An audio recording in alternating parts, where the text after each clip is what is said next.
Well, what's going on, guys? It's Nick from F-Body Addicts here, and we're back on my 92 RS. Real nice car. That's kind of a problem. Motor don't go vroom vroom anymore. Motor makes knocking noise. Motor have no oil pressure. Kind of need oil pressure to go vroom vroom. And push rods. Push rods are optional. You guys saw in my last video on this car. It ate a push rod. Broke it in half. Nobody believed me until I showed them the pictures. But today's video, I am finally putting my 383 stroker in and gonna make this thing run really freaking fast, really freaking let it sound real mean.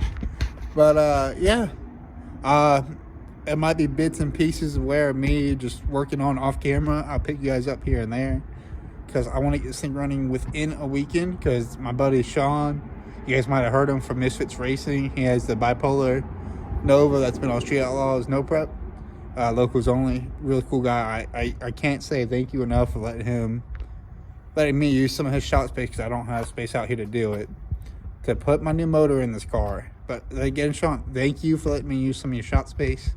But we'll bring this car over to Sean's and start tearing into it. I'll catch you guys then. Well, guys, here it is. The 383 I've been teasing for the past year. So, let's go over the specs of this motor, okay? 10-to-1 compression, Flowtek heads.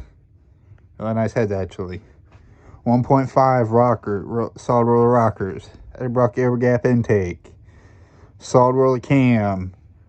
Eagle rotating assembly forged. Like I said, 10-to-1 compression. Internally balanced. SFI flex plate in the rear. What's going to go on top of it? There's going to be a 750 carburetor, a billet distributor, and a serpentine setup up front.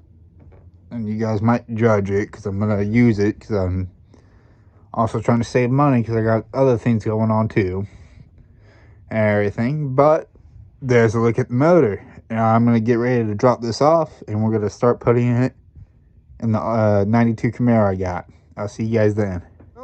I got my exhaust off right there. Don't know what the freak is going on here. Taking my radiator out. I've already drained the coolant. Took the battery out right there. Gonna get the hood off next and disconnect the AC and get rid of that. I might throw it back on there before, so I get a short belt. Just gonna get the car running again. Motor sitting over there, right there. But yeah, it's an update where I'm at. I sat here for about an hour and a half fighting with the exhaust. Now I'm working on the easy stuff. Like I said, radiator is about to come out. We gotta disconnect some electrical stuff, and I'll bring you guys back around when I pull this thing out. Well, got this hunk of junk out. About to put the stroker motor in here, which is awesome. I'm excited. So, what really happened here? I got the intake back on it. Power lock came undone right there. It did wipe the cam. When I dropped the oil, there was a lot of metal in it. I am going to steal the motor mounts off of this one. And the water neck and thermostat, because it's still good. And the water pump. And a mod balancer bolt. Put the bottom pulley on it. And out of that, we're good to go. Alright, so I brought you guys back in for an update on this motor shop progress. Well, just the water pump back off. So that's out of waste nice gasket. But let me show you. The way this bolts in, it's hitting down there, so I got the grind on there, and right there is hitting right on top of the water pump.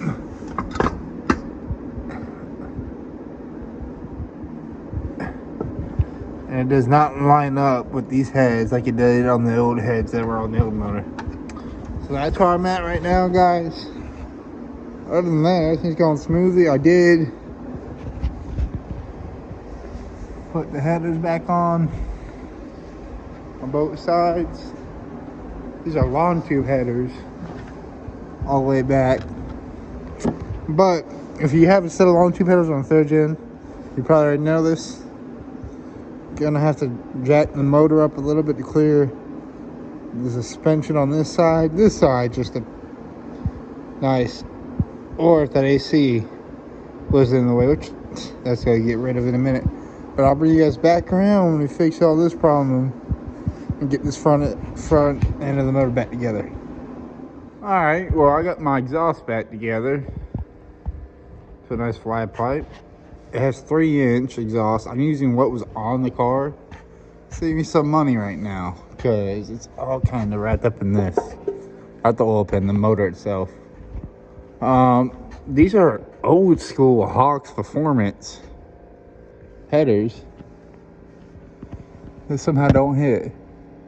Oh, they do hit just a little bit. Okay, I'll fix that.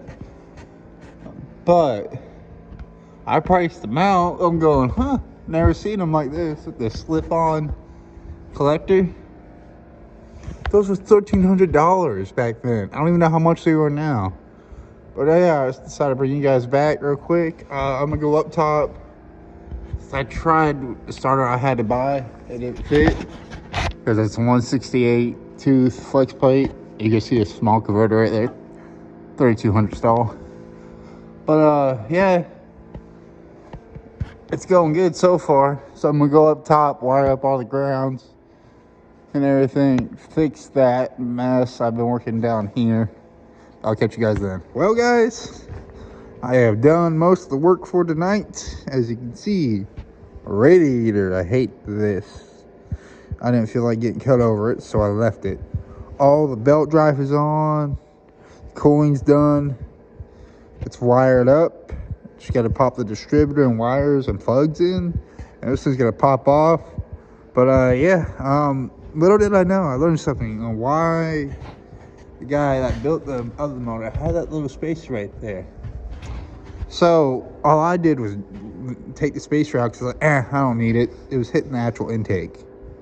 So I put that back on and it popped right in. So we are golden, man. Golden. Freaking awesome. I'll catch you guys in when we fire this thing up for the first time.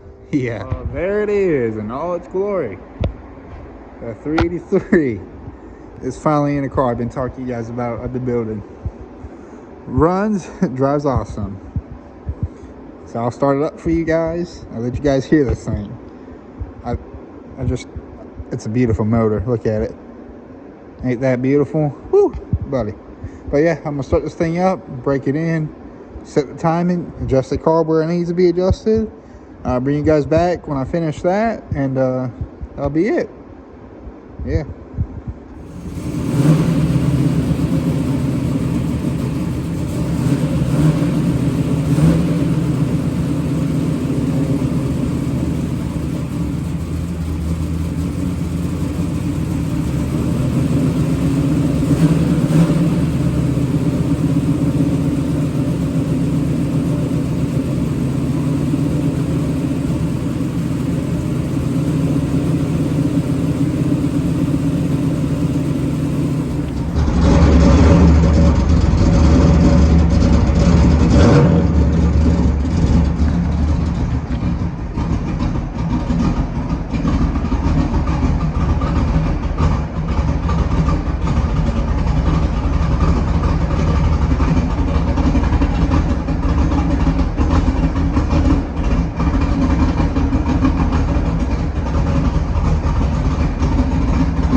Well, guys, motor swap is done.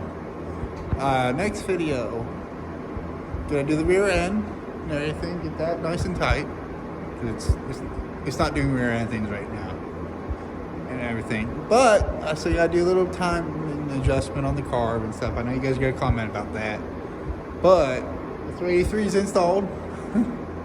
Great oil pressure. I hit the throttle one time, the whole car went whoop with it. So this thing's got some torque behind it. And other than that, was it a good idea to put another small block in this? Yes. Yes, it was. Because honestly, I like LS's. I'm tired of seeing LS be swapped in these cars. They're like the LS swaps are like the basic white girl at Starbucks now. I said what I said. Ain't gonna take that back. I like my old school stuff. This thing went right in, no problems. besides the problem that I created, which I fixed. We're all good about that now. But yeah, next video, we're fixing the rear end of this thing, and we're going to take this new freshly built motor for a run. I'll catch you guys then.